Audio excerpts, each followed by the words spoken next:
Amadou Ba ngi nii toog ak personnalité français yi di signé boo leen ko xoolee mi ngi nii toog France ñoom nii la ñuy def dañuy teg kayit yi signé loolu ay accord ne la signal fii signal ci doigt bi mi ngi nii Amadou Ba ngi nii par contre wax naa leen ko nee naa leen c'est même contre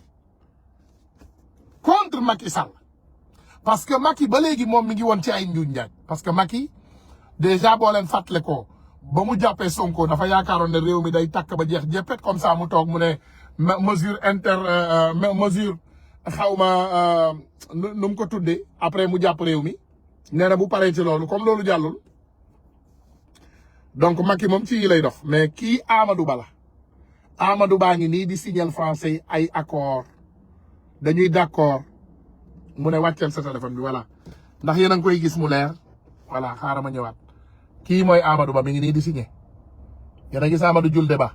kii ngeen di gis ministre français la kii c'est un ministre français Amadou Ba ngi nii toog di signé voilà dafa yóbbaale nag ministre yu mel ni Doudou Ka yóbbaale yu mel ni Mansour Faye ne leen ma ban accord la Sénégal soxlaa signé ak France au moment d'élection déglu leen yéen lay waxal un candidat qui n'est pas élu il est le ministre d'accord le premier ministre du Sénégal mais dañu nekk ci ñetti weer avant élection amul benn accord bu nit war a mën a dem signer ci beneen réew amul 3 mois des élections amul benn président ci àdduna bi buy dem di signer ay accord ak yeneen réew loolu dafa yenul maanaam te ñun Sénégal c'est pas 3 mois parce que fi mu ne nii on est le 8 décembre waaye dama bëgg Sénégalais yi ngeen yeew xam ne Amadou Ba opportunité bi ngeen am nii c'est de l'or lii doo leen ko amaat balaa ay élection c'est de l'or ça c'est de l'or or ngeen am nii or jama wurus loo ko mën a tekkaleel rek dépassé ngeen ko vous avez de l'or dans vos mains bu leen sàggan or boobu di leen raw